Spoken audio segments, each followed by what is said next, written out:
せーのでもそんなんじゃダメもうそんなんじゃほら心は進化するよもっともっと It's time for our DC CWTV review for the week, or I should say highlights for the week.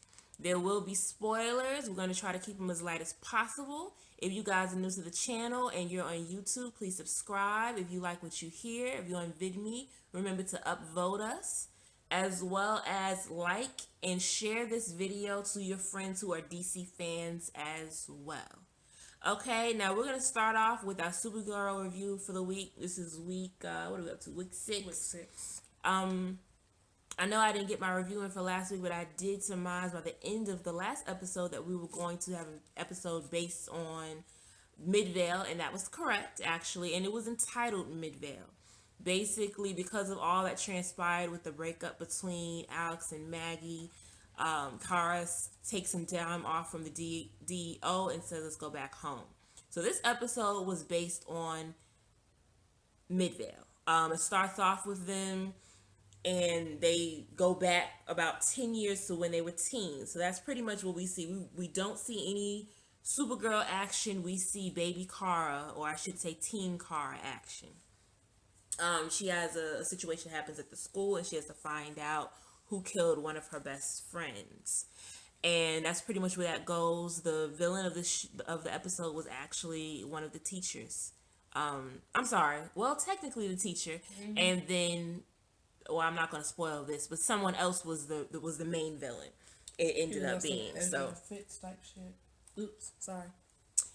Yes, so that's pretty much where that was. Not so much the Supergirl action. It was a decent overall episode. However, there were some things in there that was not believable to me within the episode. But I guess it was more filler. Getting ready for the crossover. They aren't putting too much effort into it. I do not have. I don't know. I just can't wait until we get back to the action. Pretty much when it comes to the Supergirl type of thing. So on to the Flash of the week. We have the episode entitled When Harry Meets Harry, and it sounds like how it sounds how they suggested it. Basically, we have different versions of Harry. In this episode, of course, they're based on trying to find the next passenger. So they have a hypnosis scene with Ralph Digby. Because he was on the bus, so they figured, okay, well, we can possibly hypnotize you to figure out who else was on the bus, some memories that possibly are lost. So when they do that, they get some clues together, and we have the next villain, which the villain of this episode was Bison. And through that, Harry's bringing on some friends, so that way they can hopefully help him track down the Thinker. And it ends very, very good, where this is a heavy spoiler. We see the Thinker and his assistant coming to the house when Barry and Joe gets there, and they look very, very opposite of what we've been seeing them on the show. So I thought that was very, very good. So on to the Arrow. Arrow's episode was called Promises Kept. It was a decent episode.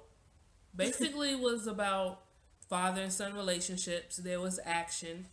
The reason why, again, I guess because we being a comic book fan, I critique things differently.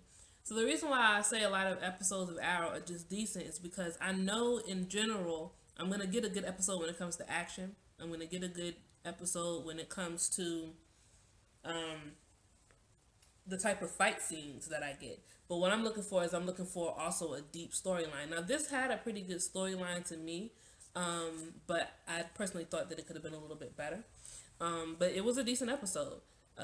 The plots moved along. Diggle had to confront his demons. As I've said since the beginning when this happened, you know, Curtis actually said, "Why didn't you come to me?"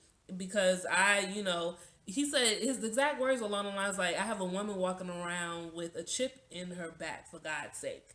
So, which is what my thoughts were between Curtis and Lila, some type of Black Ops type thing. I don't understand why he went that route, but at least we went ahead and got this done now in episode 6, and we'll see where things take us from here. Oliver's still running around being himself, and doing things with Slade, and Slade's, trying to get things solidified with his son. I do think we're having a redemption story with Slade and his son. Um, moving on to Legends of Tomorrow. The episode was called Helen Hunt. Again, as I've already said in my tweet that I sent out earlier today, people sleep on Legend of Tomorrow, but it pretty much is the best show of the week consistently for me, because they know what they are. We're going to make a whole bunch of jokes, we're going to mess stuff up, we'll solve it in the end, and we'll go about our business. And that's what they did on this episode. The aberration was Helena Troy. She wanted to be an actress. She caused a whole bunch of issues. Firestorm had a Freaky Friday experience where they switched bodies and everything. It was awesome seeing them switch places. Jax acting as Professor Stein acting as Jax. Some of the comedic things that were said that could only place well with the dynamic of how they switched. It was just a beautiful episode for me. Damien Dark was there doing his thing, one of my favorite villains on Legends. His daughter, love her down. Everything about her is beautiful as far as the character portrayal. We got a little bit more into Amaya and Kawasa, so that was good. And ultimately, this was another great week of DC TV. So I guess we can go ahead now and get into the rating for the week.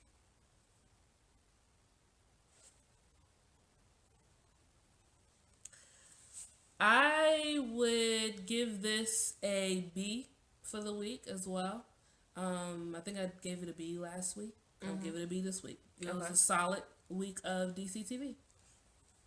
Okay, I will agree with you there. B plus, maybe just to be a little different, but I think everyone. Well, no, in my order, probably Supergirl was probably the worst for me. Yeah, I mean, we all know I don't watch Supergirl. I don't think we said that in the beginning this time. I don't watch Supergirl, so point blank period, we know that my rating doesn't really include her. Doesn't include her, yeah. All right, let's go ahead and get into our predictions. Honestly, this week I really don't have any new predictions. I think everything still stands. They didn't talk about Jones to Steele, but I'm sorry, that baby's gonna be Daniel West, so I'm good there. We're gonna continue getting most of the. We'll probably get another meta next week. I don't think we'll get one during the crossover.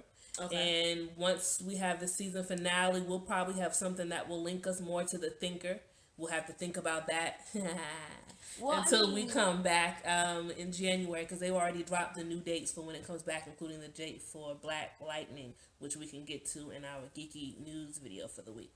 So that's going to be there. See, for Arrow, my predictions for Arrow are that Oliver will be Green Arrow for the crossover. I'm not sure what might happen in episode 7, but something else might happen that will prompt him to come back as Green Arrow.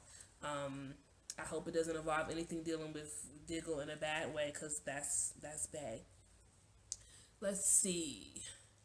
I think since we know that Victor Garber's leaving the show, I don't know how long they've known, but it seems like every episode they're doing things that can imply that he was going to leave. Again, the baby that was born is going to be the person that will merge with him in my mind. If not, then it will be the daughter. I'm pretty much a believer that Mollis, now that they're talking about on Legend of Tomorrow, is probably going to be maybe some other type of person dealing with the Legion of Doom, maybe. And I say that because, not a spoiler alert, but what's his name? Whitmer Miller has recorded another episode, and he was a part of that Legions of Doom. Okay. So I'm wondering if maybe, that might be like the Flash, Reverse Flash, or something like that. I don't know. I know at first you were thinking it would be like a malicious version of all of them. Yeah. Mm-hmm. That was the initial. But maybe not, since we're technically going to get that when they go to Earth X in the crossover. I don't know. Yeah. Supergirl, I just hope in the next episode we get a little bit of action more so. Everyone's back on the wavelength. They need to focus on what needs to be done. With Arrow, I will say the same thing that I forgot about that. Yeah, the crossover coming, they probably are going to have something really crazy happen this next week that is going to make it so Arrow will be Oliver just for the crossover. And I guess that's it for me as far as... I just wonder how they're going to come back from the Flash episode with them meeting them. Like, are they going to let that go with meeting DeVoe or what? They'll probably let it go. Okay. Seeing him in a wheelchair, just be like, oh. Mm-hmm. Okay. So yeah, that's it. I think this is the first week that we really haven't had any strong predictions, because pretty much everything from last week pretty much still stands. Everything's kind of coming to a close now. Because we're getting to that point for the crossover, so they're not going to really give us something that's going to be too meaty. Now, the last episode before they go off should definitely be filled with info that we can discuss. That might actually be a pretty long review. At least I expect it to be for all of the shows. But all right, guys, we're going to get out of here. Make sure to like the video if you're watching us on on VidMe. Upvote the video. Shout out to one of our new followers on VidMe who said he would look out for these videos. Subscribe if you're new. And as always, you guys, stay geeky.